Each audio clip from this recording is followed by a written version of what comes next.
Hello मित्रों, हूँ छूं रघुवीर ડાભી। મારી યુટ્યુબ ચેનલમાં તમારું સ્વાગત છે।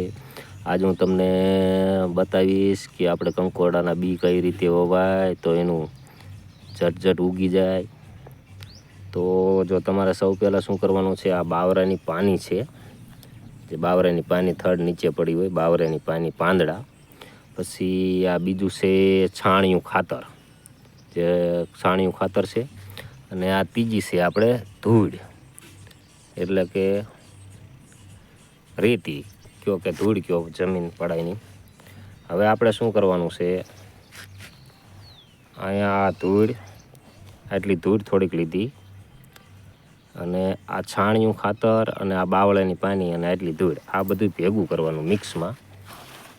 તમે જુઓ, આ બધું મિક્સ કરવાનું। આમ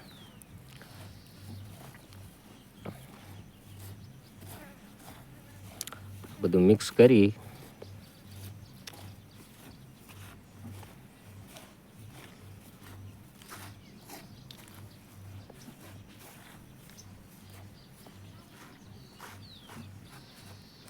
હાલો, આ થઈ ગયું મિક્સ। પછી આપણે આને ભરવાના છે, જો આ ઠેલિયું પડી છે, ભાગના ઠેલિયું છે, એમાં ભરવાનું છે। આ છે ભાગની ઠેલી, એમાં આપણે આ ખાતર આમ ભરવાનું છે। એના માટે આપણે બીજ ઉગવામાં થોડું ઝડપી થાય, એટલે આ ત્રણ વસ્તુ ભેગી કરીને ઠેલિયું ભરી લેવાની છે।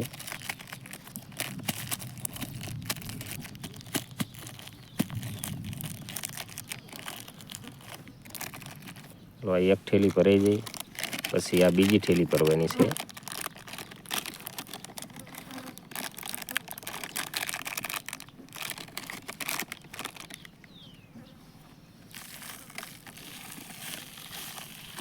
માફ કરજો મિત્રો, હું એકલો છું, એકલા હાથે વિડીયો બનાવું છું, એટલે આવું થાય છે।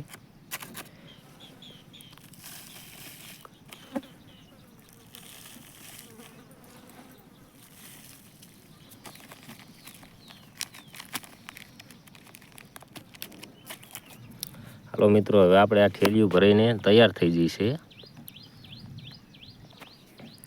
જો મિત્રો, આ છે મારી હાથમાં કંકોડાના બી, 5 બી છે, એટલે હું એને આ ઠેલિયુંમાં વાવી દઉં છું। જો આ 5 બી છે ને,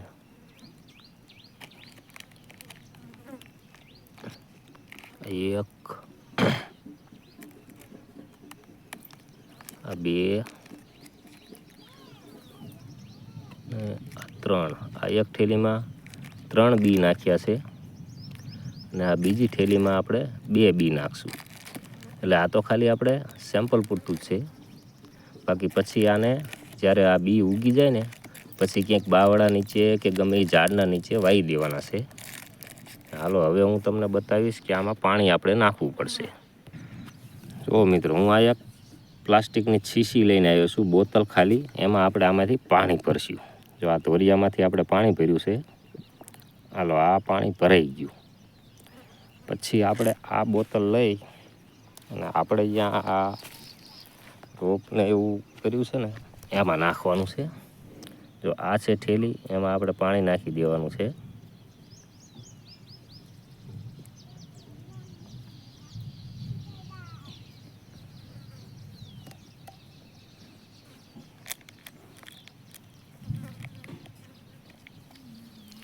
થોડું થોડું પાણી નાખવાનું છે ત્યારે,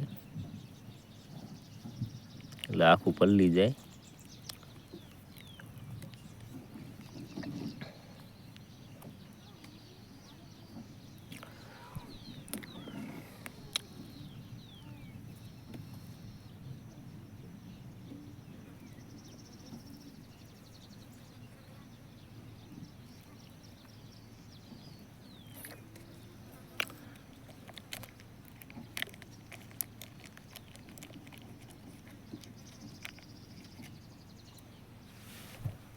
આપણે આ લાકડું લઈ અને થોડુંક અંદર મીઠેમાં હોલ કરી દઈશું, એટલે છે ને આપણે એમાં પાણી જલ્દી વ્યુ જાય, ઠેક તળિયા સુધી પહોંચી જાય પાણી। આમ કરી નાખીએ એટલે પાણી ઠેઠ જલ્દી તળિયે પહોંચી જાય, એટલે આપણે આ સુકાઈ જાય.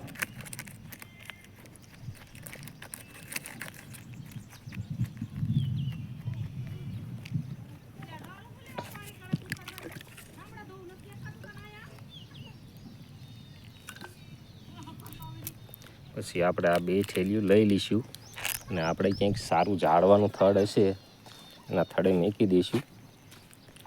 જો અહીંયા ઝાડવાનું થડ છે અહીંયા. પછી આને આપણે અહીંયા મૂકી દઈશું અત્યારે.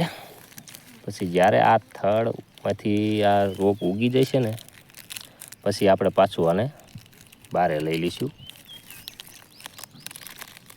પછી આપણે બાવળાના થડ નીચે વાવી દઈશું, અથવા મોટા ડ્રમ હોય કે ડોલું હોય કે ટીપડું હોય કે ઠેલિયું હોય, મોટી સિમેન્ટની છે, કોઈ ખાતરની છે, કોઈ પાવડરની ઠેલિયું છે, આ એમાં આપણે આને પછી ફેરવી નાખશું જ્યારે આ ઉગી જાય ને ત્યારે. હવે આપણે અત્યારે આ ઠેલિયું અહીંયા બાવળાના થડે મૂકી દીધું છે, એમાં આપણે કંકોડાના બીજ વાવી દીધા છે. હવે આ બી ઉગી જાય ને પછી આપણે આને બીજી ઠેલીમાં લેવાના છે.